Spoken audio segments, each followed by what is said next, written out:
জানো, আজ দুপুরের ইলিশ পাপাটা আমিই বানিয়েছি। দুপুরে সবাই মিলে বেশ জমিয়ে খাওয়া দাওয়া করে এখন আমি হয়ে গেছি রেডি। আর আজকেরও বাড়িতেই রয়েছে, সেই কারণে বললাম চলো আজকের একটু ওই বাড়ি থেকে ঘুরেই আসি। বেশ অনেক দিন যাওয়া হয়নি, তো দুজন মিলে দুপুরবেলার মধ্যে রেডি হয়ে গেছি। এখন ঘড়িতে বাজে ওই দুপুর 3:30 মতো। রেডি হয়ে এখন আর কি বেরোনোর অপেক্ষা। আমি তো একেবারে রেডি, খালি ও রেডি হলেই দুজন মিলে বেরিয়ে পড়বো। যখন বাড়ি থেকে বেরোই তখন জানো তো একেবারেই বৃষ্টি পড়ছিল না।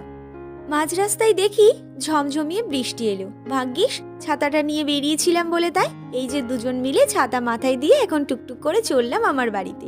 বাড়িতে গিয়ে মায়ের সাথে বেশ অনেকক্ষণ গল্পগুজব করে সবার সাথে কথাবার্তা বলে খাওয়া দাওয়া করে ফেরার সময় আমরা গেছিলাম একটু ঘুরতে। তো সেখানে গিয়ে চা খেয়ে বাড়িতে ফিরে আজকের রাতে আমাদের ডিনারে ছিল এগ রোল। তো চলো টাটা।